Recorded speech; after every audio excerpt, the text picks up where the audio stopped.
오늘의 사건 반장입니다.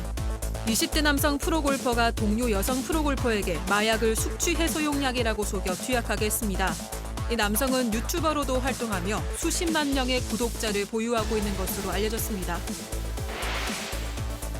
여자친구의 아버지로부터 꾸중을 듣자 여자친구를 둔기로 폭행한 20대 남성이 긴급 체포됐습니다.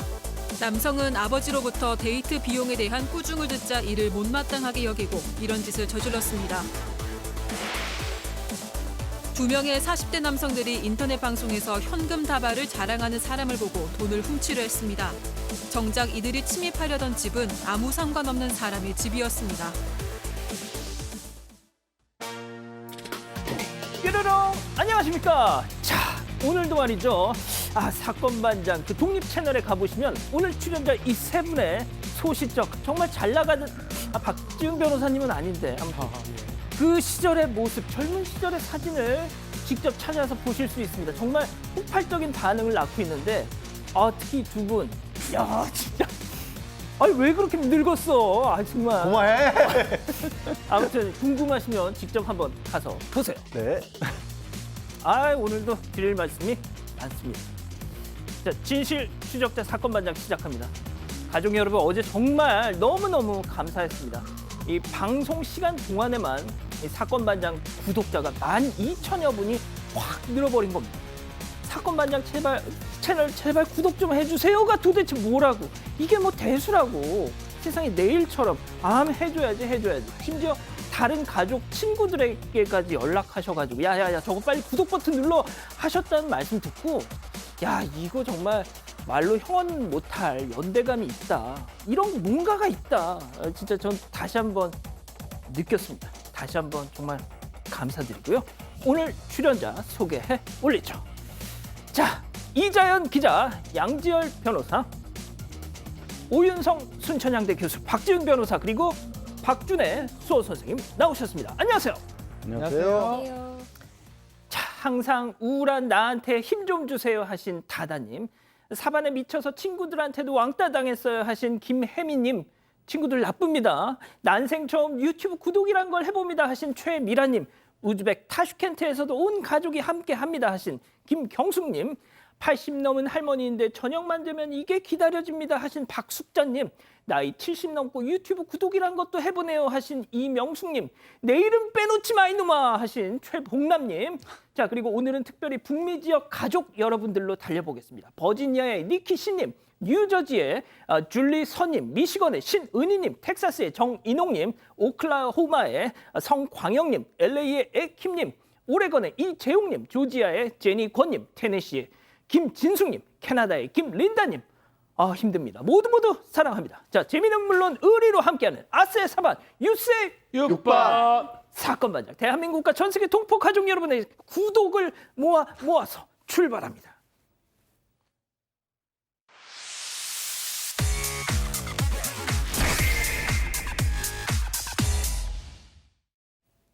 첫 번째 뉴스 보여주시죠. 사람이 먼저 슈퍼맨 버스입니다.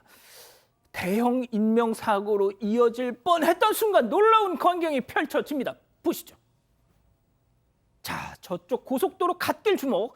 버스가 위험합니다. 멈춰, 브레이크 고장일까요? 그때 바로 옆에 차선에 있던 대형 버스가 앞을 가로막으면서 몸으로 저렇게 탈선을 막습니다. 이 기자, 상황 좀 정리해 주시죠. 네, 어제 오전 5시 45분쯤 서해안 고속도로를 달리던 버스기사 이신모 씨는요, 앞서가던 버스가 비상등을 켠 채로 갓길 쪽으로 치우치다가 가드레일을 들이받은 뒤에도 멈추지 않아서 뭔가 이상함을 느꼈다고 합니다. 이 큰 사고가 날 수도 있겠다, 이런 생각에 신 씨는 이 앞서가던 버스를 추월한 뒤에요, 속도를 줄여서 이 옆 차선에 있던 버스를 들이받아 멈추게 했습니다. 이 신 씨가 버스에 갔을 때 30대 운전기사가 의식을 잃은 상태인 걸 발견했다고 합니다. 이후에 병원으로 옮겨진 이 30대 운전기사는요, 검사를 해보니까 결과에서 뇌에 종양이 있었던 것으로 확인이 됐다고 합니다. 아이고야. 현재는 회복 중이라고 하고요. 사고 당시에 이 두 버스엔 각각의 그 운전자만 탑승하고 있어서 다행히 추가 인명 피해는 없었습니다. 양 변호사님, 세상에 나도 위험할 수 있는데 그렇죠. 동료를 위해서. 그러니까 정말 이게 아무리 대형 버스라도 상대의 차량도 대형 버스잖아요. 큰 사고 날 뻔했는데 예. 이렇게 얘기를 하셨다는 거예요. 사람 목숨이 중요하지 그런 거 생각할 겨를이 없었다. 또 버스 당연히 부서졌겠죠. 예. 수리하는 기간 일도 못 하신대요. 아이고야. 그런데 그런 거 걱정할 일이 세상에. 아니다. 그리고 병이 기왕이 드러났으니까 이제는 잘 치료해서 낫기만 했으면 좋겠다라고 그렇게 얘기를 했고요. 이거 이제 충남경찰서에서 사고 소식을 접했을 거 아니겠습니까? 고의로 낸 사고긴 하죠. 하지만 이런 경우에는 오히려 칭찬할 일이기 때문에 아이, 그럼요. 사고 처리가 아니라 감사장 수여를 검토하고 있다고 합니다. 아유, 그렇군요. 알겠습니다. 자, 두 번째 뉴스 이어갈게요. 피가 거꾸로 솟는다. 배달 요청. 우리 사반 가족 여러분은 해당 사항이 없는 얘기지만 이런 사람들이 있습니다. 정말 황당합니다. 보시죠. 자, 배달 영수증 요청 사항 주목입니다. 세상에. 봉투 예쁘게 묶어. 정량인데 넉넉히 튀겨. 오토바이 소리 내지 마. 음식 식으면 안 돼. 나 리뷰 달 거야. 야야, 배달 안 해. 안 해. 라는 반응이 나올 수밖에 없죠. 이렇게 요청이 많으면. 이번엔 또 뭐야? 동생 배고프다니까 빨리 배달해 주세요. 이게 뭐야? 맞기 싫으면? 흐흐? 이 웃음이 나와요, 지금 이 상황에서? 이거 어디 무서워서 배달 가겠습니까, 교수님? 교수님, 저도 말이죠. 언젠가 이 퇴직을 할 것이고 인생 이모작 많은 고민을 하고 있는데 이런 거 보면 말이죠. 식당은 못 하겠다.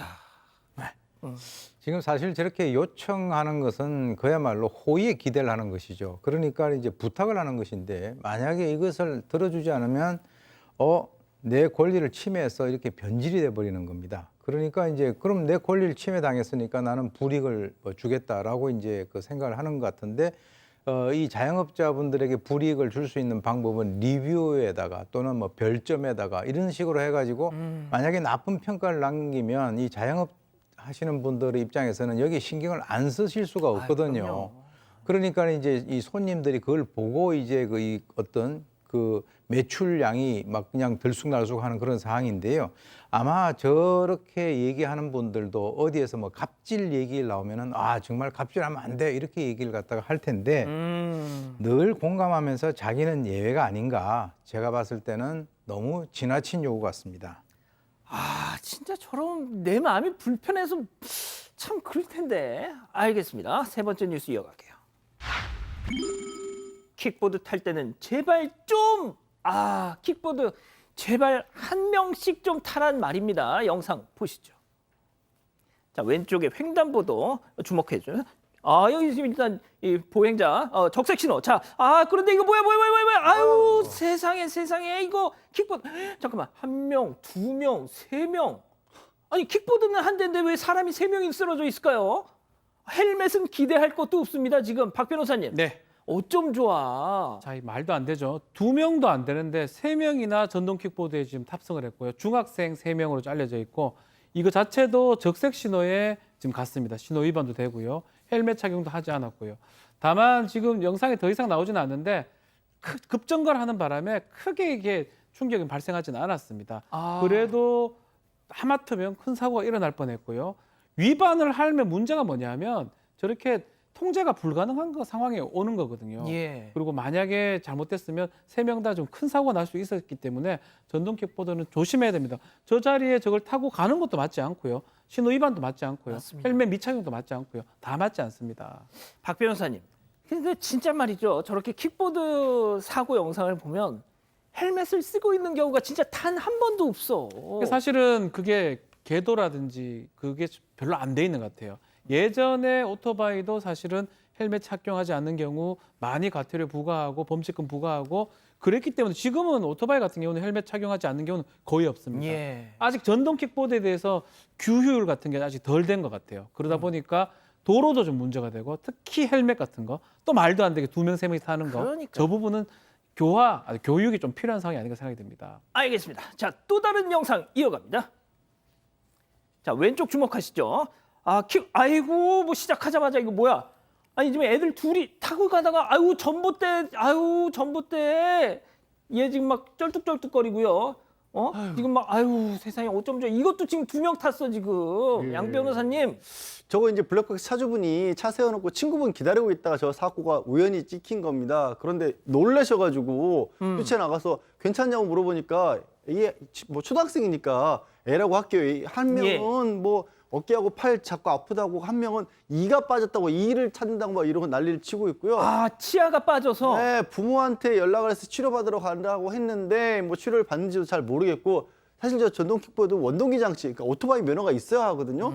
저 초등학생들은 애초에 타면 안 되는 거예요. 헬멧 쓰면 고소하고. 예. 제발 좀 부모님들이나 주변 어른들께서 이런 거는 좀 관리를 제대로 해주셨으면 좋겠습니다. 예. 꼭 좀 명심하셨으면 좋겠네요. 자, 네 번째 뉴스 이어갑니다. 오밤중 복도에서 고기 굽기. 아, 이건 진짜 그저 놀라울 따름입니다. 함께 보시죠. 자, 여기 복도입니다. 빌라 복도. 문 열면 보이는 복도. 사람도 모자라서 지금 개까지 있어요. 아이고. 개가 이제 고기 냄새 맡고 나온 겁니다, 지금. 야, 이 보세요. 와. 야, 지금 아주 작정을 했어. 지금 불판에 그냥 아주 그냥 뭐야 이거? 숯불로 지금 굽고 있어요. 지금 술 받으시 하면서 지금 술 꺾고 있습니다. 지금 술잔을. 교수님, 처음이자 마지막으로 제가 교수님께 부탁드립니다. 여기는 나의 조국 대한민국이 아니라고 좀 해주십시오. 근데 불행히도 우리 한국이었습니다. 근데 이제 지금 사실 아파트도 저게 복도용도 아니네요, 보니까. 예. 말이 복도지 복도용도 아닌데 문 열어놓고 고기를 갖다가 굽는 분들도 요즘에 거의 없어요. 제가 보니까 마치 그 신석기 시대 유인원들이 환생을 한 듯한 그런 느낌을 제가 받았는데, 듣고 보니 약간 좀 그런 것 같기도 하고. 예, 옆에 그 개들도 이렇게 같이 어울리고요. 아, 진짜 개도 옆에 있고. 예, 옆에 있고. 그래서 저는 저기에다 저분들 복장만 좀 이렇게 그 신석기 시대 그 복장을 하면은 뭐 영화 찍는 것이 아닌가 이제 이렇게 제발 느낄 수 그랬으면 있는데, 좋겠습니다. 영화였습니다. 사실 이 건물 복도에 시끄러운 소리가 나니까 저런 상황이었다는 거죠. 아까 보시면 고기 불판 그 테이블 같은 경우도 어디 식당에서 빌려온 것인지 하여튼 뭐 식당을 하다가 뭐 가져온 것인지 아주 전문적인 불판이란 말이죠. 그런데 저거는 사실 그 주위에 있는 사람들에게 너무나 어떤 그 폐를 끼치는 그런 행동이다. 저거는 이제 소방법 위반도 될 수가 있고요. 예, 불이 났을 때 탈출할 수 있도록 거기에 짐을 놔두는 것도 안 되는데 저렇게 사람이 앉아서 거기서 소주를 먹는다. 정말 그저 지나가는 분들의 입장에서는 정말 당황스럽겠다 하는 생각이 듭니다. 박 변호사님, 네. 어쩌면 좋겠습니까? 이기적인 거예요. 고기 뭐 먹을 수 있죠. 집에서 먹었어야죠. 근데 집에서 먹기에는 집 안에 냄새 난다 이런 생각을 했던 것 같기도 하고요. 밖에 있으면 딴 사람들 보기에는 사실은 그 냄새는 어떡할 겁니까? 그 냄새가 뭐 좋고 안 좋고를 떠나가지고 본인들의 편의를 위해서 남한테 지금 피해를 주는 거거든요. 복도 집 저 보면 복도도 아니에요. 사실은 아주 협소한 공간입니다. 예. 옆집에 있는 분들, 위에 밑에 있는 분들 어쩝니까? 개들은 뭘까요, 도대체? 개들도 불쌍해요. 예. 개들은 먼저 죄가 있나요? 개들한테 고기 주지도 않을 거 아닙니까? 안에서 하십시오. 안에. 안 줬을까요, 개한테? 개는 못 먹는 느낌. 개가 지금 되게 배회하거든요. 못 먹어서. 제가 봐서 개는 못 먹었지 않을까 생각이 듭니다. 그것까지는 저희가 예, 확인을 저희는 확인은 못했- 못 하겠습니다. 확인을 못했는데. 예. 아무튼요, 제발 좀 그러지 마세요. 자, 다음 뉴스 이어갈게요. 전 여자친구 생일인데, 이 기자 어떤 내용이죠? 이 헤어진 전 여자친구가 곧 생일인데 고가의 선물을 줄까 말까 고민이라는 사연입니다. 이 열흘 전에 여자친구와 헤어진 글쓴이는요, 이 얼마 뒤에 있을 전 여자친구의 생일에 100만 원 상당의 브랜드 목걸이를 사서 집 앞에 두려고 하는데 이래도 되겠냐, 이상하냐 라면서 글을 올렸습니다. 이런 고민을 하게 된 건 이 전 여친에게 받은 생일 선물의 액수 때문이었는데요. 한 달 전, 그러니까 헤어지기 3주쯤 전이죠. 생일이었던 글쓴이는 당시 여자친구로부터 약 50만 원 상당의 이 스마트워치, 그리고 10만 원 상당의 떡 케이크까지 받았다고 합니다. 이에 글쓴이는 자기가 미련이 남은 건 아니다라고 말하면서도 이 큰 선물을 받고 헤어진 게 왠지 빚지는 느낌이라 찝찝하다면서 이 어떻게 하면 좋을지 조언을 구한다고 털어놨습니다. 내용이 이해되시죠? 이해는 되는데 뭐 예. 취하고 싶... 제가 질문을 드리겠습니다. 기다리고 기다렸던 Put your hands up time. 우리 박준혜 수호 선생님도 하고 싶으면 한번 들어보세요. 자, 네가 얼마나 싫었으면 50만 원 스마트워치를 주고도 바로 헤어졌겠니? 눈치 챙겨 미련 버려 손. 예. 솔직히 저도 예.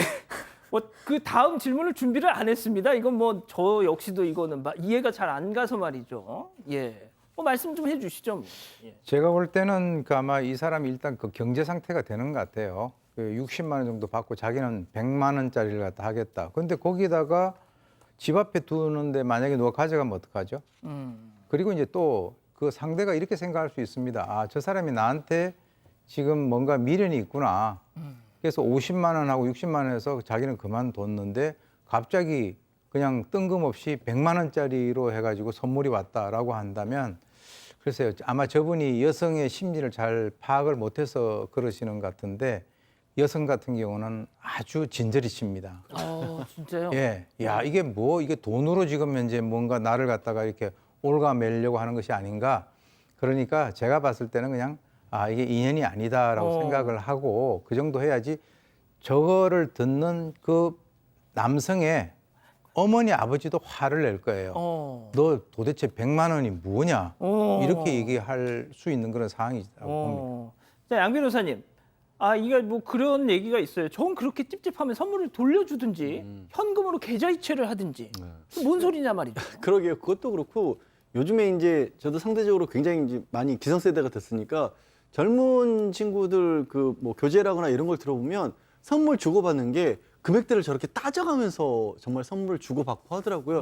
그래서 저는 그 부분이 참 이해도 잘 안 가고 세대가 달라졌으니까 그렇겠지만 너무 그 금액이라 이런 데 신경을 쓰지 않았으면 너무 그렇게까지 맞춰주려고 하는데 스트레스 받지 않았으면 좋겠습니다. 그러면 사람이 안 보여요.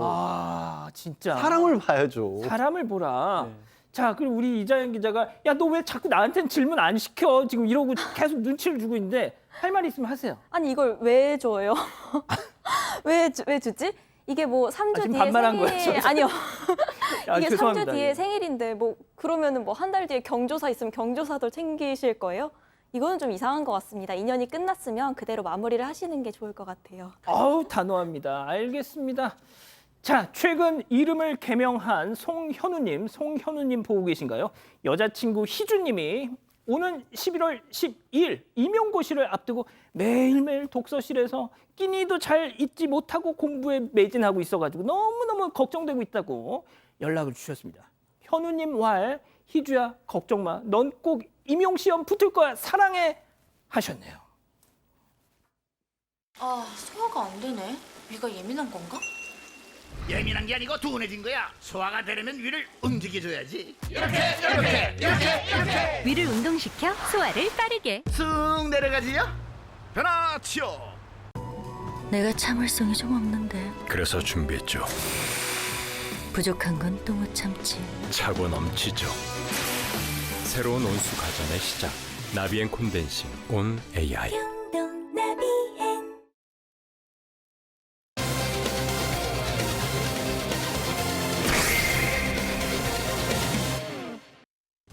20대 남성 프로골퍼가 동료 여성 프로골퍼에게 마약을 숙취 해소용 약이라고 속여 투약하게 했습니다.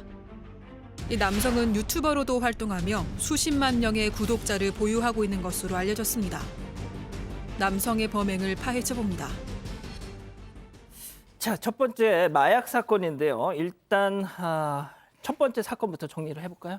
네, 이 20대 남성 프로 골퍼가 지난 7월 21일이죠. 서울 강남의 한 유흥주점에서 동료 여성 프로 골퍼에게 마약을 투약한 혐의를 받는 사건입니다. 이 서울중앙지법은 어제 이 마약류 관리법 위반 혐의를 받는 이 20대 프로 골퍼의 구속영장을 발부했는데요. 지난달 27일 남성에 대한 구속영장을 신청했는데 이 법원에 도주 우려가 있다고 판단이 나온 것 같습니다. 이 프로골퍼 조모 씨라고 하던데요. 어떻게 해서 이게 발각이 된 거죠? 그러니까 이 남성이 동료 여성에게 마약을 준 겁니다. 마약을 준 거고 여성은 몰랐던 거예요. 근데 술 마시고 집에 들어갔는데 몸이 너무 이상하니까 이거 혹시나 싶어서 경찰에 이 여성이 직접 신고를 한 겁니다.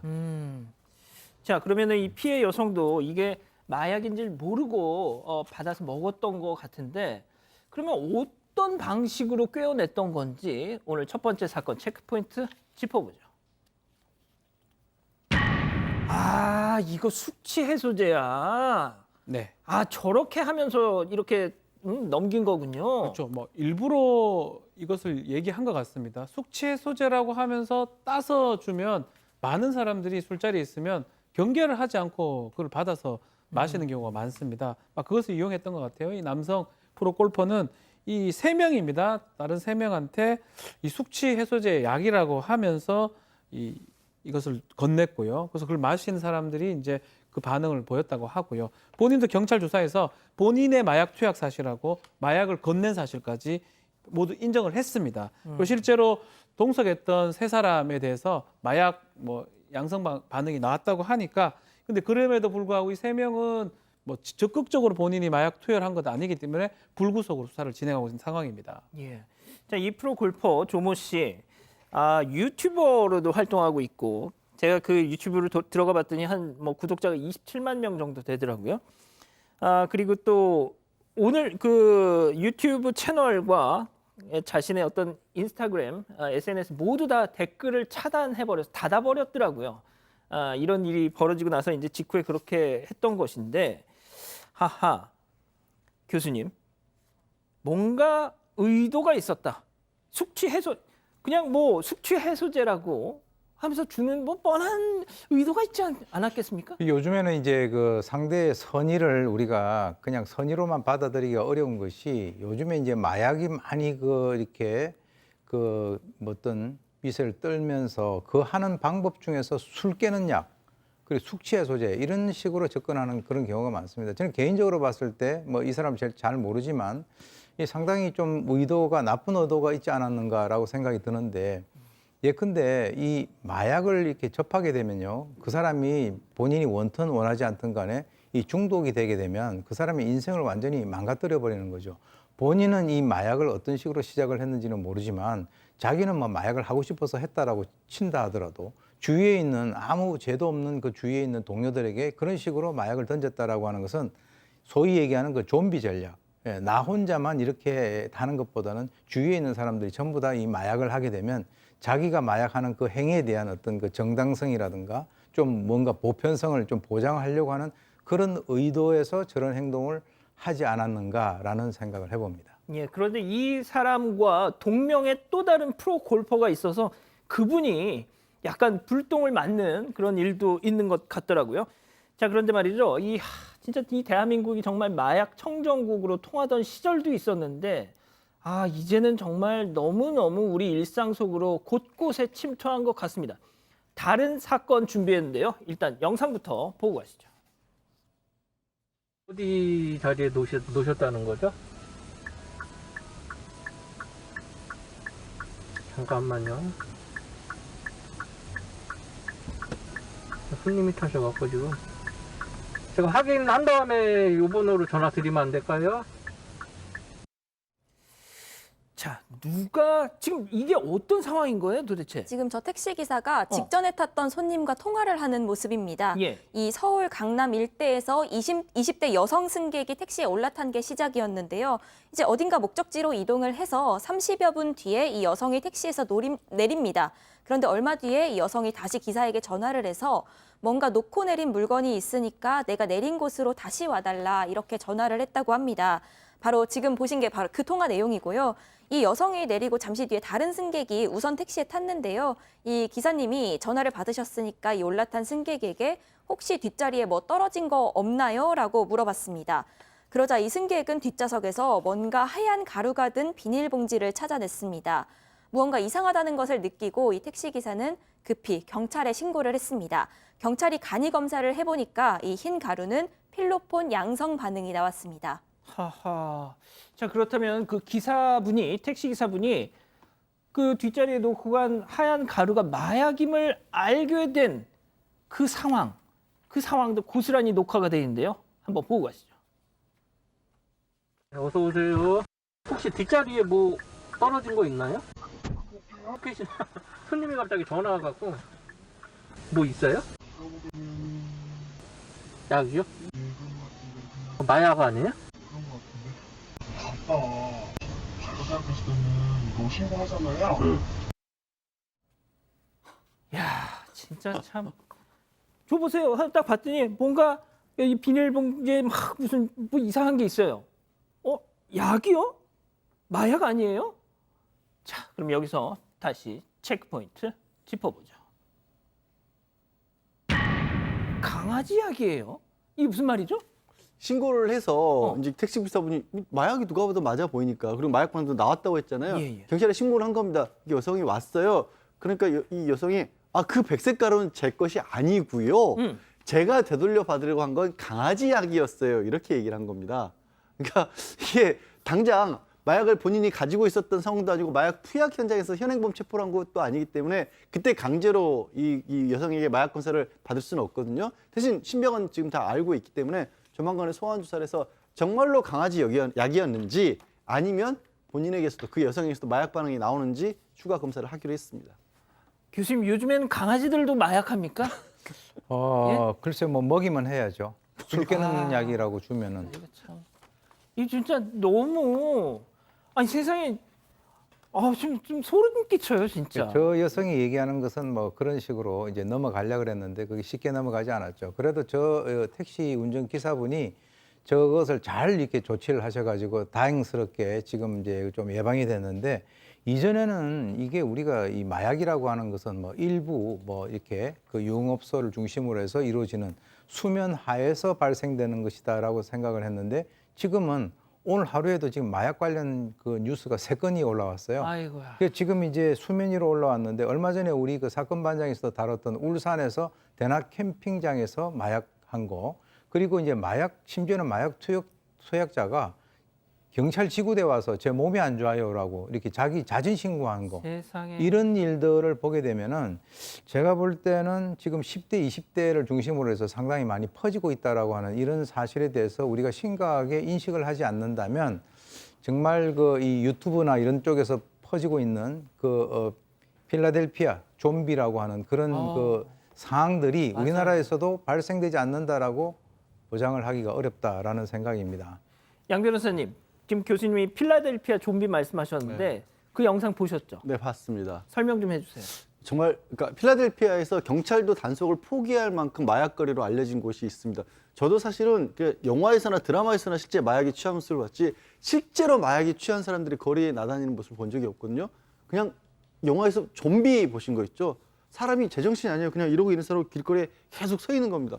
소름 끼쳐요. 진짜 소름 끼칠 정도의 상황이었는데 대한민국에서도 그런 일이 벌어질지 모른다고 생각하니까 진짜 끔찍하네요. 알겠습니다. 첫 번째 사건 이렇게 정리하고요. 두 번째 사건 이어갑니다.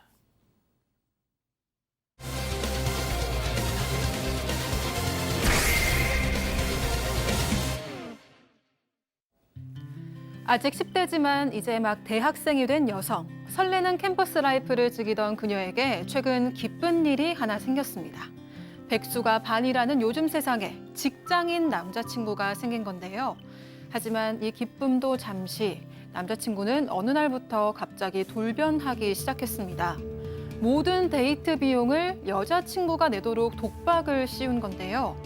이런 황당한 처사에 여성의 아버지까지 화를 냈지만 이 직장인 남자친구는 사과하기는커녕 여자친구를 성폭행하고 야구 방망이로 때리기까지 했습니다. 결국 폭행으로 구속된 남성, 그는 왜 이런 무자비한 범행을 저지른 걸까요?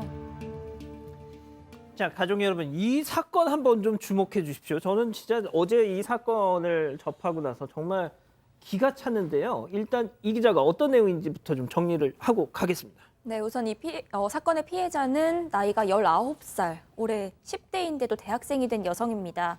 그런데 최근 직장 생활을 하고 있는 23살 남성과 교제를 시작을 했습니다. 그런데 어떤 이유인지는 모르겠지만 직장인인데도 남성이 직장인인데도 여성이 주로 데이트 비용을 지불을 했다고 합니다. 이 사건은 두 사람이 교제를 한 지 2달쯤 됐을 무렵에 발생했습니다. 지난 8일에 여성의 아버지가 이 딸의 카드 명세서를 받아보고 격분하면서 시작된 겁니다. 자, 이게 그겁니다. 그러니까 그 여자친구는 아직 학생이에요. 자, 그런데 남자친구는 직장인입니다. 그런데 이 명세서를 딱 그 여자친구의 아버지가 와서 봤더니 아니 내 딸이 전부 다 이 데이트 비용을 지불하고 있네? 그러면서 막 화가 그런데 세상에 도리어 지가 화를 낸 거예요. 그러니까 정상적이지 않은 상황이 분명해 보이잖아요. 뭐 저는 옛날 9세대이기 때문에 저희가 연애를 할 때는 그 여성에게 돈을 10원짜리도 쓰지 않게 하는 게 국룰이었어요. 글자 예. 그대로. 근데 요즘이 많이 바뀌어서 뭐 남자분이 쓰면 여자분이 쓰기도 하고 이렇기도 하고 요즘 또 젊은 친구들은 교제할 때 데이트 통장 만들어서 같이 돈을 쓰기도 하고 많이 달라지긴 했는데 여성이 더군다나 학생인데 이건 누가 봐도 비정상이죠. 그러니까 확인해봐야 될 필요성을 느꼈던 거죠, 아버지도. 아니 근데 공교롭게도 지금 나와 계시는 이장현 기자를 빼고 저하고 빼고 이제 세 분은 다 딸바보시거든요. 따님들이 다 있는데 교수님이나 박 변호사님이나 이거 납득이 좀 되실까요? 중학생인데요, 저는. 자 교수님 납득이 되십니까? 저는 이제 이렇게는 얘기를 해요. 보통 이제 그 여성과 남성이 만나면 예전에는 이제 남자들이 주로 이렇게 했지만 그래도 저희 그 딸한테는 남자와 만약에 어떤 그런 만나는 그런 기회가 있으면 그쪽에서 뭐 밥을 사면 여기서는 차라도 사서 그걸 꼭 이렇게 50대 50으로 맞출 필요는 없지만 그렇게 하는 것이 서로 예의 아니겠습니까? 예. 근데 제가 이렇게 보니까 이게 10대 여성인데 아마 제가 추정컨대 이 남자가 뭐 좀 겉모습이나 이런 것들을 좀 번들어야 할 가능성이 있습니다. 그래서 이 그 순진한 이 10대 그 대학생이 자기가 이렇게 막 이렇게 좀 사는 그런 식으로 이제 간 것이 아닌가. 그럼에도 불구하고 이 남자 좀 치사한 면이 있네요. 예. 아니 그러니까 이제 뭐 남자가 꼭 내야 된다 이런 차원이 아니고요. 이거는 아니 버는 사람이잖아요. 그렇죠. 이 학생이고 지금 그 얘기하는 거 아닙니까? 아버지가 이제 내역서를 보니까 어떻게 너만 쓰느냐? 그 사람은 어떻게 쓰질 않느냐라고 하면서 그 친구 한번 봐야 되겠다. 한번 불러봐라라고 어허. 아버지가 얘기를 했고요. 그래서 전화를 이제 아마 걸었어요. 남자친구한테 전화를 거는 와중에 아버지가 전화를 뺏었겠죠. 야! 뭐 이 정도는 아닙니다. 하여튼 데이트비를 왜 자네만 자네는 안 쓰느냐? 라고 얘기를 하면서 아버지가 좀 화를 냈다고 합니다. 이거 참 그런데요. 일단은 제가 교수님께 뭐 잠시 후에 다시 한번 여쭤볼게요. 자, 이 기자 그런데 문제는 이 전화 통화 그러니까 여자친구의 아버지가 이 남성에게 왜 우리 딸이 다 돈을 내는 거야 하면서 막 버럭 한 그 통화가 끝난 이후에 사달이 벌어지는 겁니다. 여자친구를 불러내서 폭행을 했어요. 네, 이 남성이 여자친구 아버지와의 통화를 마친 이후에 굉장히 흥분한 거예요. 그래서 이 같은 날 밤 10시쯤에 충남 예산에 있는 한 식당으로 여성을 불러냅니다. 아마 이 여성도 굉장히 무서웠을 텐데 오지 않으면 너희 아버지를 죽여버리겠다. 가만두지 않겠다. 이런 남성의 협박에 못 이겨서 나간 겁니다. 그런데 그렇게 나간 자리에서 이 여성은 여러 차례 뺨을 맞았습니다. 여기서 끝이 아니라 이 남성은 무릎을 꿇어라 이렇게 요구하면서 폭행을 이어갔다고 합니다. 이 만행은 여기서 끝이 아니었습니다. 이번 사건의 체크포인트 짚어보죠. 아빠야 너야. 이게 무슨 얘기죠? 이게요. 아빠, 너네 아버지가 맞게 내버려 둘 거야 아니면 네가 맞을 거야 라고 물어본 겁니다. 저는 네가 맞을래? 니네 아빠가 맞을래? 이 사람이 직장인이라고 하는데 도대체 무슨 직장을 다니는 사람이 2달 된 지금 여자친구에게 이런 말을 할 수가 있죠? 그냥 말해서 그친 게 아니라 좀 전에 폭행을 하고 나서 다른 지역으로 옮겨가서 숙박업소에 들어가서 성폭행을 합니다. 그러고 나서 저 얘기를 한 거예요. 도저히 안 되겠다. 네가 맞을래? 니네 아버지가 맞게 내버려 둘래? 라고 해서 차라리 내가 맞겠다고 하니까 둔기로 실제로 때렸어요. 이게 저는 도대체 뭐 하는 사람인지 도저히 이해가 안 갑니다. 교수님, 지금 우리 가족 여러분들이 채팅창에 이거 사람이 아니네. 이거 그 직장이라는 데가 혹시 조직폭력단 아니야? 이러고 계세요, 지금. 그런 얘기를 갖다 충분히 하실 정도로 사실 이 그 여성 같은 경우 19세고 사실 이 남자도 보면 뭐 23살이니까 그렇게 나이가 많은 건 아니에요. 예. 근데 이제 어떻게 그 아버지로부터 그런 얘기를 들었다라고 해서 이런 식으로 이제 그 폭행이라든가 또는 뭐 성폭행이라든가 이런 것을 하는 것을 보게 된다면 정말 이 순진한 여학생이 형편없는 친구를 갖다가 만났다라고밖에 말씀을 드릴 수가 없는데 제가 볼 때는 이제 그 아버지 같은 경우는 사실 좀 팁을 드리면 이런 경우에는 그 사람한테 전화를 해가지고 야 너는 왜 데이트비를 갖다가 안 내냐 이렇게 얘기를 하지 마시고 예. 자기 딸에게 쭉 설명을 하고 난 이후에 네가 사귈 거냐 안 사귈 거냐라는 것을 갖다가 딱 이렇게 잡아내고 난 이후에는 일단 헤어지면 그쪽하고 안 보면 되는 거예요. 근데 이제 그쪽에다 전화를 하니까 이 친구는 좋은 어떤 그 쾌를 잡은 거예요. 그래서 아버지한테 네가 그 할까 너한테 할까 이런 식으로 겁을 줘가지고 이제 그렇게 했는데 나에게 그렇게 했기 때문에 나는 거기에 대한 어떤 대가로 나는 이런 행동을 한다라고 하면서 자기 나름대로의 행동을 정당화 합리화하는 그런 어떤 그 빌미를 줬다라고 하는 그런 측면에서는 앞으로 만약에 이와 유사한 사건이 있다라고 한다면 그 사람을 직접 만나서 또는 전화로 뭐라고 얘기할 게 아니라 내 자식을 갖다가 제대로 단도리를 해버려야 된다.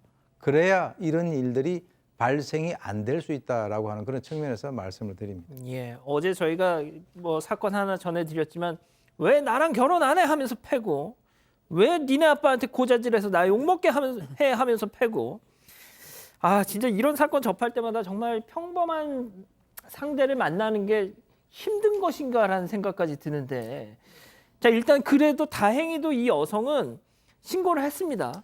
정말 이거에서 그나마 안도의 한숨을 제가 쉬었어요. 이 기사를 보다가. 결국 근데 이 여성이 그냥 풀려난 것도 아니었고요. 성폭행 당했죠. 분기로 폭행 당했죠. 그리고 집에 온 다음에 또 이 남자친구라는 자가 스마트폰까지 다 부숴버립니다. 그러고 가서 집에 가라고 한 거예요. 근데 여기서 용기를 내서 경찰에 바로 신고를 한 겁니다.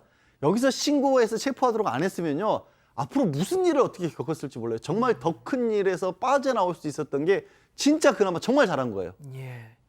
자, 박 변호사님. 네. 지금 우리 가족 여러분 지금 채팅창에 박 변호사님처럼 이제 딸을 가진 부모님이신가 봐요. 아, 정말 좀 불안해서 못 살겠다 지금 뭐 그렇게 얘기를 하시는데 그렇죠. 박 변호사님. 진짜 이런 남자는 만나지 말라 이런 좀 조언하실 거 있습니까? 뭐 가스라이팅 같은 그런 거거든요. 폭력의 기미가 뭐냐면 강요를 많이 합니다. 자기가 원하는 대로 뭐 아주 단적인 얘기는 한데 예. 음식점 같은 경우도 본인이 막 정해놓고 거기를 안 가면 안 되는 것처럼 아하. 옷 같은 것도 뭐 강요를 한다든지 그런 어떤 기미들이 이제 처음부터 있을 때는 그게 뭐 집착이라든지 갈 수 있다는 그런 내용들이 많습니다. 실제로 나중에 그렇게 되면 그 연인 간의 폭행 같은 것도 일어날 수가 있고요. 가장 중요한 것 중에 하나가 좀 전에 언급도 됐는데 최초의 어떤 그런 폭행 같은 장면이 나왔을 때 그때 조치를 취해야 됩니다. 아하. 사실 결정을 해야 되고요. 지금 뭐 아버지가 있든 누구든 거기서 더 이상 만나지 않도록 하는 게 가장 중요하지 않나 생각이 듭니다. 알겠습니다. 자, 두 번째 사건 이렇게 정리하고요. 계속해서 세 번째 사건 이어갑니다.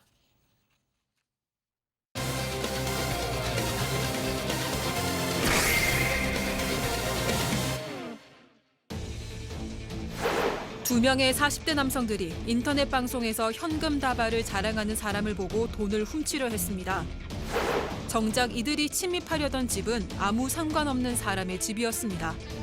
기막힌 범행을 따라가 봅니다.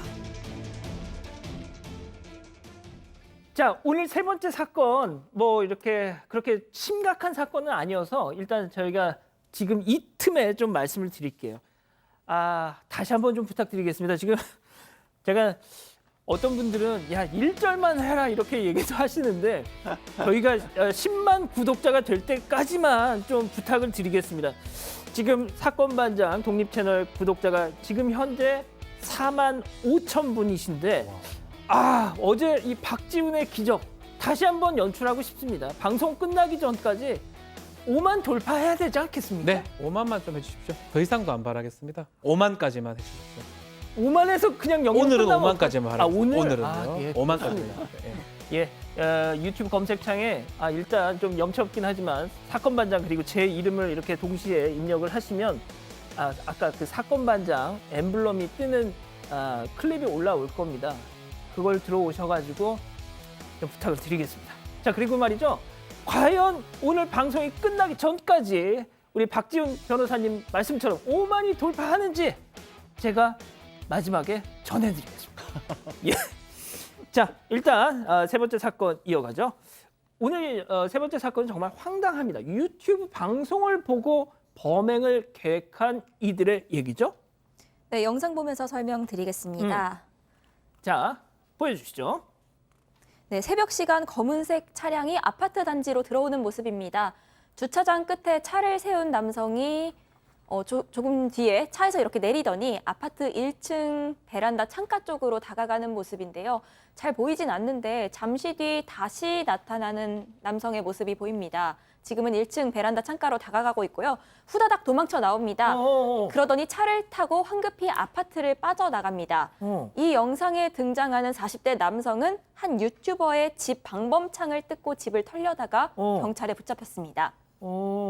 아니 그 유튜버의 집에 방범창을 뜯고 저 도둑들이 들어간 건데 유튜버 집에 뭐가 있었길래요? 글쎄요, 일단 돈이 굉장히 많이 현금을 방송 중에 자랑을 했던 모양입니다. 그런데 이 유튜버가 어떤 사연이 있는지 모르겠는데 카지노를 출입할 수 있는 업종이거나 아니면 국적이나 이런 게 좀 해결이 됐는지 바카라를 해서 돈을 굉장히 많이 땄다라고 자랑을 했다라는 겁니다. 저렇게 지난 15일이었는데 돈을 저렇게 현금을 막 자랑을 하니까 그거에 꽂혀서 몇 장이야 저게? 돈을 저 집에 가서 훔쳐야겠다라고 생각을 했다는 거예요. 양 변호사님, 그러니까 저런 거를 그냥 유튜브 방송으로 고스란히 내보냈다라는 거예요. 근데 아시다시피 내국인은 카지노 출입이 자유롭지 않잖아요. 예. 강원랜드 말고는 갈 수가 없는데 무슨 아이고야. 사연인지 모르겠습니다. 해서 저렇게 돈 자랑을 했다라는 거예요. 세상에. 야. 아니 그러니까 저 영상을 그쵸. 보고 그 아까 영상입니다. 방범창 뜯고 들어간 자들이 저거다. 매우 돈이 많죠. 지금 처음 보면 저게 칩이거든요. 상당히 비싼 칩으로 제가 알고 있습니다. 칩에다가 수표가 100만 원짜리죠. 저것을 또 보여주기도 하고요. 또 그리고 뭐 5만 원짜리 뭉치 같은 거 10만 원짜리도 100만 원짜리도 엄청 많아요. 5만 원짜리 뭉치도 많고요. 지금 가방에서 꺼내는 모양입니다. 좀 자랑하기 위해서이기도 하고요. 지금 액수를 가늠하기가 어렵습니다. 얼핏 봤을 때 500만 원짜리 뭉치가 72개라고 합니다. 3억 6천이 넘는다고 해요. 와. 저 정도 돈이 되니까 돈을 막 날리기도 하죠. V자를 하면서. 그래서 범죄의 표적이 된 것으로 보입니다. 교수님, 저런 거 그냥 자기 혼자 그냥 뿌듯해하면 되지 뭘 광고를 해요. 그렇죠. 지난번에 이제 복권 당첨됐다라고 자랑하는 분들에게 제가 별별 사람들이 다 몰려올 수 있으니까 그렇게 하지 않는 것이 좋겠다라고 제가 조언을 드린 바 있는데 예. 이 학문 중에서는 피해자 학이라는 학문이 있습니다. 그걸 이제 빅티말로지라 그러는데 거기에 보게 되면 이 범죄가 발생하는 데 있어서 피해자가 일부 그것을 촉진하고 유도하는 데 기여를 하기 때문에 소위 얘기하는 그 피해자 유책성이라고 하는 것이 있다라고 하는 것이죠. 저 범죄가 발생하는 데서 전부는 아니라 하더라도 일부 자기가 그런 상황을 갖다 만들었다라고 하는 그런 측면에서는 사실 이번에는 뭐 그 집을 정확히 특정을 하지 못해서 그 범행을 하지 못했지만 만약에 진짜 그 집을 특정하고 거기 들어갔었다라고 한다면 더 큰 일이 발생될 수도 있는 그런 상황인데 돈 자랑을 갖다가 저렇게 하는 게 아닙니다. 그 진짜 제가 돈이 없어서 그런지 몰라도 저런 심리가 정말 저는 납득이 잘 안 되는데.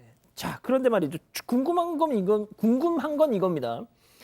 분명 아무리 저 유튜버가 정말 정신이 막 외출해가지고 자기 집 주소 이런 걸 다 고스란히 공개하진 않았을 텐데 말이죠. 아까 그 방범창 뜯고 들어간 그 도둑도 어떻게 알고 어떤 특정 집을 그렇게 딱 들어간 거래요? 일단 영상을 본 일당은 돈을 훔치기로 마음을 먹었고요. 이 사람들은 울산에 살고 있었는데 이 유튜버가 내가 부산의 한 아파트에 거주하고 있다 이런 말을 영상에서 했다는 겁니다. 이 부분과 그리고 유튜브 영상에 나온 아파트 현관 출입구 모습 이런 것들을 단서로 삼아서 지도 앱 등을 이용해서 검색을 했고 집을 특정을 한 겁니다. 그리고 이 범행을 공모한 지인과 함께 범행 3일 전에 주변 현장 답사까지 이미 마쳤습니다. 그런데 이 답사를 하면서 유튜버 집 근처 다른 동네에서 주차 중이던 승용차 2대의 앞번호판을 훔쳐서 자신의 차 번호판에 붙이는 치밀함을 보이기도 했습니다. 진짜 그 정성으로 그 노력으로 공부를 하거나 무슨 일을 했더라면 정말 성공했을 것 같은데 이번 사건의 체크포인트 짚어보죠. 웜에 이 집이 아닌가벼 라고 맞다, 이 집이 아닌가요? 예, 저 사투리 조금 웃겨보려고 하긴 했는데 재미는 없었습니다만 이 집이 아니었어요. 찾아내기는 잘했던 것 같은데 잘한 건 아닙니다. 찾아낸 것은 했던 것 같은데 층이 좀 달랐던 것 같아요. 아마 이 남성은 1층에 이제 거주한다고 착각을 하고 1층에 갔는데 1층에는 다른 사람이 거주하고 있었고 아이고야. 다른 층에 그 유튜버가 거주를 했던 겁니다. 그래서 1층에 들어갔는데 1층에는 50대 여주인이 있었는데 50대 여주인이 방범창 끊는 소리에 놀라가지고 현장을 목격하며 소리를 질렀고 그래서 도망을 갔는데 나중에 경찰에 신고를 당연히 했죠. 예. 경찰 같은 경우는 지금 나왔던 CCTV라든지 이것들을 분석을 해서 울산에 있는 남성을 붙잡게 된 것입니다. 예. 일단 뭐 불법성 도박을 했던 건 아니라고 하네요. 지금 저희가 다시 알아보니까. 자, 그런데 일단 박 변호사님 그러니까 그 비슷한 데까지는 가긴 갔던 거네요. 갔는데 이 층수는 알 수가 없잖아요. 그렇죠. 그러니까 좀 더 꼼꼼해라고 말하기 제가 좀 그렇긴 한데 그냥 큰일 날 뻔했어, 일단 큰일 1층부터 간 거예요. 1층이 아니죠. 다른 층에 있는데. 그러니까 크다 보니까 뭐 하지도 못하고 이제 검거가 된 결과가 된 것입니다. 꼼꼼하지 않았던 게 다행인 건데 네. 그나마. 자, 교수님. 진짜 너무 어처구니가 없어서 뭐라고 말씀도 못. 그냥 하고 싶은 말씀 해주세요. 예? 네, 비명 소리에 놀라서 이제 도주를 했으니까 상당히 어설프게 보일 수는 있지만 사실은 이 비명 소리라고 하는 것은 알람 중에서도 가장 그 생동적이고 역동적인 알람입니다. 그런데 이 범인들이 바깥쪽에서 그 어떤 방범 시설을 제거하고 안으로 들어가는 상황이 아니고 제거를 하는 상황에서 그 안에 있는 그 주민이 아주머니가 발견하고 소리를 질렀기 때문에 자기들은 뭐 도주할 수밖에 없는 그런 상황이죠. 예. 근데 이제 아까 얘기 났지만 번호판을 갖다가 이제 훔쳐가지고 준비는 나름대로 철저히 했는데 결국 본인들의 목표를 달성하지 못하고 검거되고 말았습니다. 자, 박 변호사님. 네.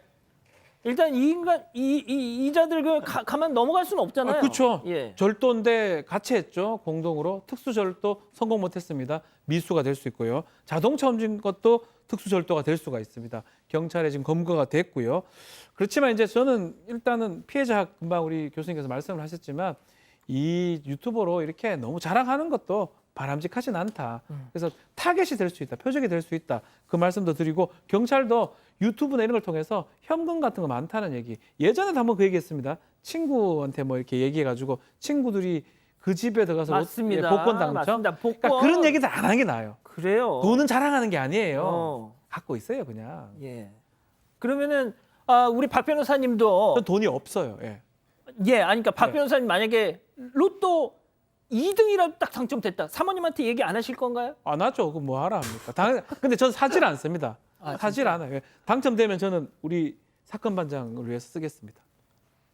안 산다면서. 그러니까 사실 않는다니까 저는. 아예. 그러니까 결국 안 준다는 거 아니에요. 아니 사건 반장이나 뭐 양현모 기자, 양지열 말 더 듣는데요? 뭐 이상하죠. 그러니까 쓰겠습니다. 이상하네. 예. 자, 박 변호사님 그런데 네. 말이죠. 박지훈의 기적이 또 한 번 벌어졌습니다. 네? 조금 5만. 전에 5만 명이 넘었습니다. 이야, 야, 대단하다. 뭐 이왕 이래 된 거 6만 좀 해주십시오. 6만. 이왕 이래 된 거. 아니 그러니까 써줄 때 확실히 써주십시오. 6만으로 가주면. 6만 가나요? 사랑하겠습니다. 6만 갈까요? 6만. 6반, 4반, 6반 아니겠습니까? 6만 가면 기분 좋을 것 같아요. 진짜 저희가 욕을 좀 먹을 것 같습니다. 이 정도 하면 욕을 좀 먹을 것 같긴 합니다만, 예, 좀 도와주십시오. 세 번째 사건 이렇게 정리하고요. 계속해서 사건 연구소 이어갑니다.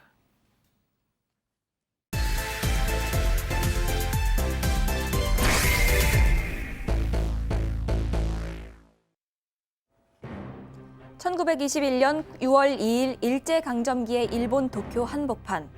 웬 남성이 흉기를 들고 거리에서 목청이 터져라 소리를 지릅니다. 조선인들을 어리석다고 생각하지 마라. 조선인을 멸시하고 무시하지 마라. 그의 외침이 끝남과 동시에 거리는 순식간에 유혈이 낭자하고 수십 명이 숨졌습니다. 대부분은 일본인 노동자였지만 희생자 가운데는 조선인도 있었는데요. 이 남성을 체포한 뒤 남성이 뛰쳐나온 건물 안을 살펴본 경찰은 이미 숨져 있는 일가족까지 발견합니다. 1시간도 안 되는 시간 동안 무려 17명이나 살해한 이 남성의 정체는 과연 누구였을까요? 오늘 사건 연구소는 최초의 조선인 대량 살인마 이판능을 들여다봅니다. 자, 이 오늘 사건이요. 옛날 사건입니다. 1921년 일제 강점기 때 일본 도쿄에서 벌어졌던 일인데 이판능, 이 남성 도대체 누구길래 정체가 뭐길래 1시간 동안 17명의 사람을 살해한 건가요? 이 이판능은 당시 26살 조선인 청년이었습니다. 이 아내와 아이가 있고 나이 든 어머니까지 모시고 있는 가장이었는데요. 이 조선에서 제대로 된 일자리를 구하지 못하자 가족은 조선에 두고 일본으로 건너가게 됩니다. 그래서 이 일본의 수도인 동경에서 전기국 전차 기사로 취업을 합니다. 이 이판능은 숙식은 일본인이 운영하는 하숙집에서 해결을 하고요. 버는 돈은 가족에게 보냅니다. 그러니까 착실하게 일하던 청년이었고 직장에서 문제가 딱히 없던 평범한 조선인이었습니다. 그러니까 어찌 보면 나라 잃은 서름 속에서도 가족을 위해 이를 악물었던 사람일 수도 있는데 이 이판능이 뜻하지 않는 사건이 펼쳐지면서 조선인 최초의 대량 살인범이 되는 겁니다. 아니 그 일단 얘기만 들어보면 그냥 평범했던 식민지 나라의 정말 그냥 사람이었던 것 같은데 어쩌다 이렇게 살인마가 된 거죠, 갑자기? 일단 사건의 시작은 평범했던 겁니다. 평범하게 끝날 수 있었던 일인데 이판능이 굉장히 아끼던 수건이 3장이 있었다라고 합니다. 수건, 타월? 네. 근데 어. 지금이 아니라 저건 다시 말씀드리면 1921년에 일어난 일입니다. 예. 당시에는 뭐 담보롯이라고 하는 게 일반적이었을 정도였으니까 수건이 굉장히 귀한 물건이었다라고 해요. 근데 수건이 3장이 사라지니까 하숙집에서 살았다고 했잖아요. 예. 처음에 이제 하숙집 여주인을 찾아가서 혹시 내 수건 못 받느냐고 하니까 아니 왜 없어진 수건 나한테 물어보냐 이런 식으로 굉장히 불쾌하게 응대를 했다라는 거예요. 그래서 결국에는 지서, 당시로 지금으로 치면 이제 경찰서 지구대 같은 곳이겠죠. 지서에 찾아가서 제 수건 좀 찾아주시고 범인도 잡아달라라고 부탁을 하게 된 겁니다. 자, 그런데 지금까지는 문제가 없어 보이는데 네. 그러면은 그 지서에 가서 거기서 무슨 일이 생긴 건가요? 가서 얘기를 했겠죠. 뭐 당시 수건이 좀 고가이기도 하고 중요하다 보니까 내가 수건을 좀 잃어버렸는데 아마 집에 그 하숙집 주인들이 좀 문제가 있는 것 같다라고 경찰한테 얘기를 했는데 경찰이 조선인이라고 좀 무시를 했던 것 같아요. 네가 무슨 말이 맞겠냐. 그리고 멸시를 당해서 울분에 차서 집으로 돌아왔고요. 다시 또 하숙집 돌아와서 하숙집 그 주인하고 말다툼을 했던 것 같은데 하숙집 주인이 남편하고 같이 어떤 얘기를 하냐면 조선 사람이 나 잡는다. 조선인은 좀 맞아야 정신 차린다. 라고 하면서 이판능을 또 폭행을 했다고 합니다. 그래서 다시 또 경찰서에 갔는데 경찰서에 가니까 또 경찰은 폭행이고 뭐고 듣질 않습니다. 그래서 이판능 나오면서 도둑 넘은 사람을 패고 경찰은 조선인이라는 이유로 도둑놈을 옹호한다라면서 아주 폭발을 했습니다. 그 후 흉기를 휘둘러서 일본인 주인 부부를 살해를 했습니다. 그런데 교수님 아까 1시간 동안 17명을 살해했다고 했잖아요. 그러면은 이 일본인 하숙집 주인 부부 말고 또 어떤 사람을? 네, 그래서 이제 정확하게 표현을 하면 아까 이제 대량 살인이라고 하는 그 얘기가 있었는데 이걸 정확하게 표현하면 1시간 동안에 이동을 하면서 사람을 살해했다라고 하는 것을 우리가 연속 살인이다라고도 합니다.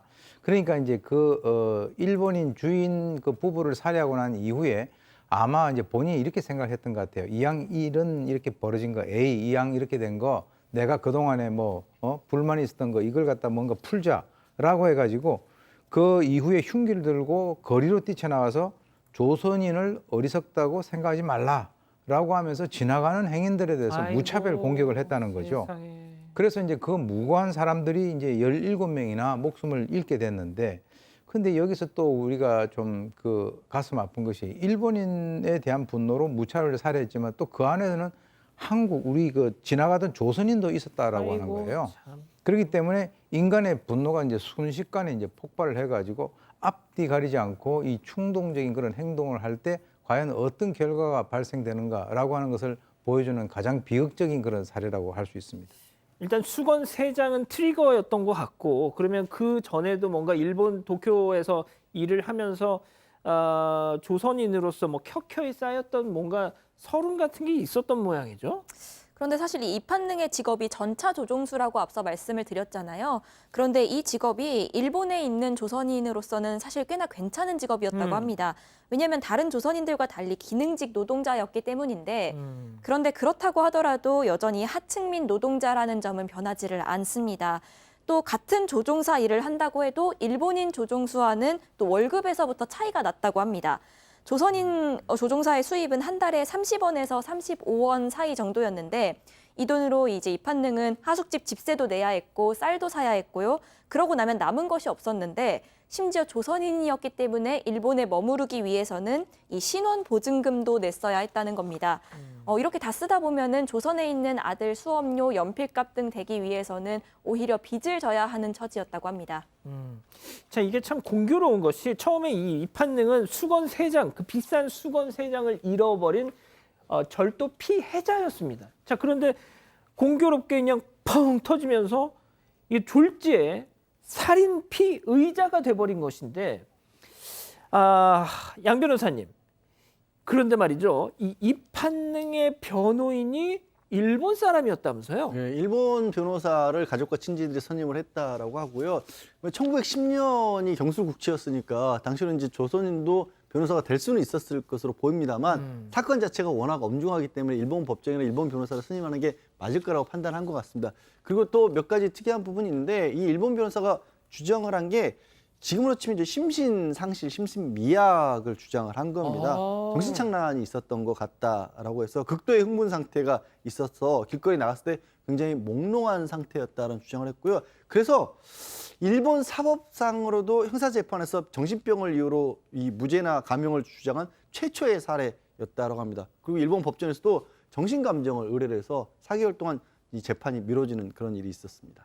야, 박 변호사님, 네. 이게 되게 좀 의아한 것이 그 당시에 뭐가 됐든 식민지에 어떤 사람이 건너와서 일하다가 심지어 물론 조선인도 있었다지만 일본인 그 십수명을 살해한 진짜 어떻게 보면 정말 이 여론만 보면 이건 도무지 살려둘 가치가 없는 인간인데 그렇죠. 일본인이 나서서 변호를 해주고 솔직히 우리 사건 반장하면서 박 변호사님 아시겠지만 심신미약 이런 얘기하면 제가 얼마나 화를 냅니까? 그렇죠. 근데 세상에 오히려 자기들이 먼저 이런 부분은 좀 따져봐야 된다고 네. 오히려 살피니 이게 좀 의아하네요. 사법 역사상 아마 거의 처음으로 정신병의 감경을 주장했던 그게 일본 변호사고 일본인 의사 등이 이제 재판에 막 참석을 했던 걸로 보입니다. 막 그 기저에는 어떤 게 있었냐면 그만큼 일본에서 조선인 당시 한국인 조선인이 극심한 차별을 받았었고 많은 일본인들이 그 부분에 대해서는 공감을 했던 것 같습니다. 그런 것도 있었고 재판하는 도중에 조선인들이 계속 재판 법정에서 참석을 했다라고 하고요.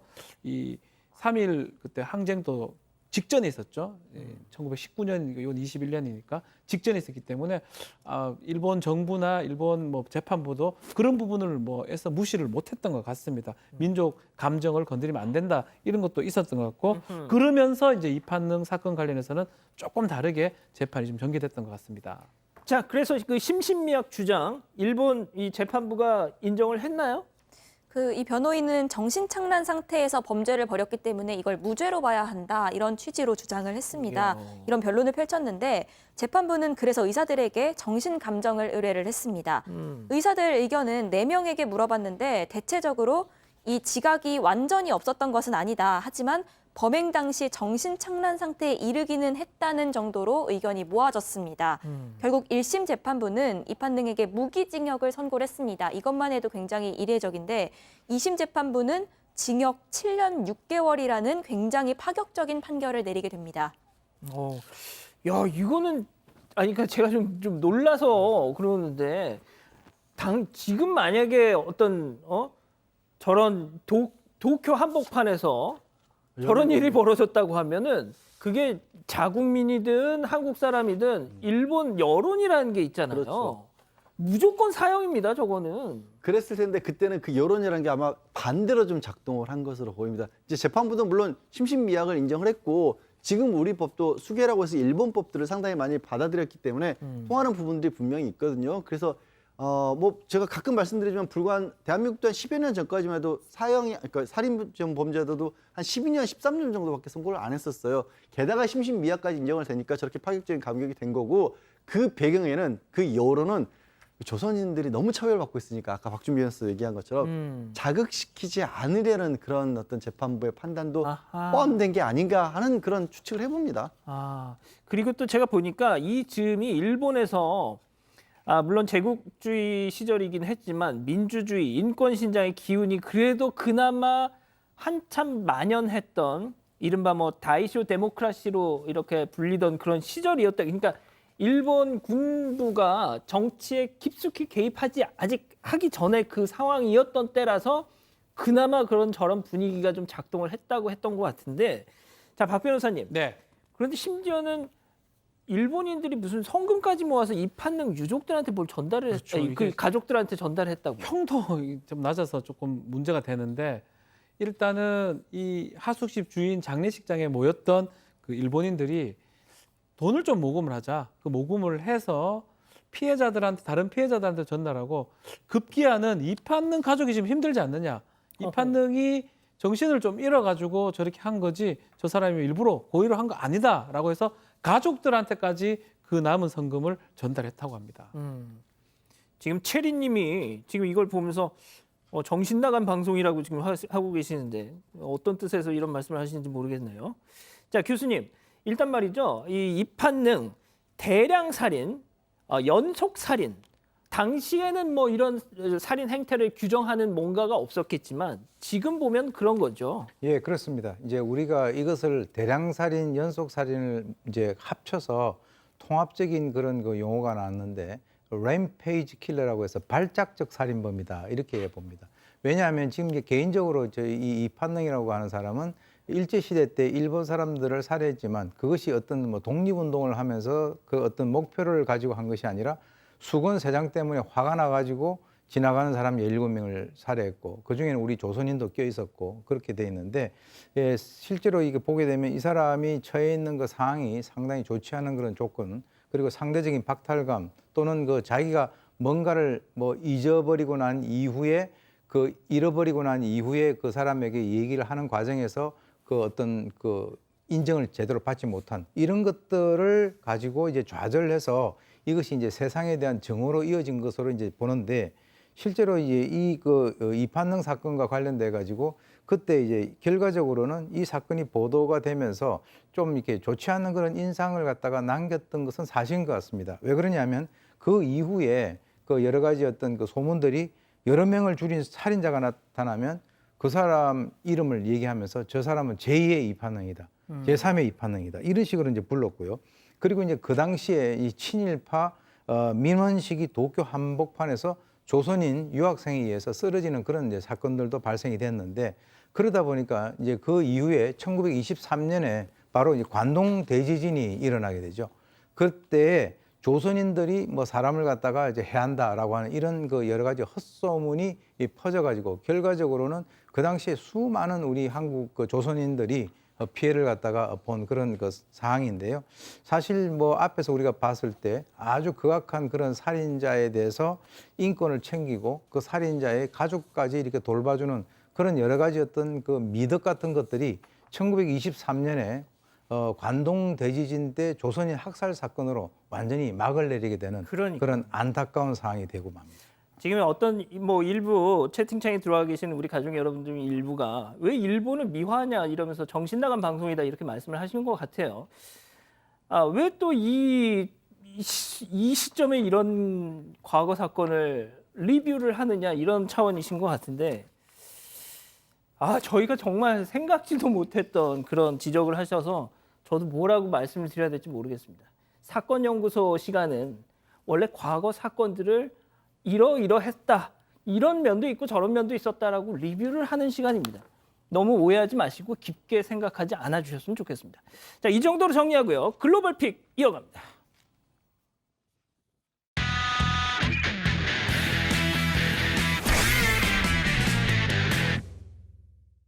자, 오늘 첫 번째 픽 호주로 가보시죠. 네, 어느 패스트푸드점 아닙니다. 카운터 앞에 서 있던 여성이 갑자기 직원에게 음식을 던지는 모습입니다. 소리까지 지르는 걸 보니 잔뜩 화가 난 것 같아 보이는데요. 여성은 직원에게 욕설을 퍼붓고 급기야 침까지 뱉습니다. 무슨 또 침을 뱉어 또. 이 여성은 패스트푸드점 직원이 자신의 얼굴을 때렸다고 주장했습니다. 그래서 카운터 뒤에 있던 음식과 조미료를 내던지면서 직원과 말다툼을 시작했다는데요. 직원은 여성을 때린 적이 없다면서 폭행 혐의를 강력하게 부인했습니다. 여성이 계속해서 소리를 지르고 직원에게 침까지 뱉자 다른 직원들이 여성을 진정시키는 모습도 포착됐습니다. 그래서 어떻게 됐습니까, 저 여성?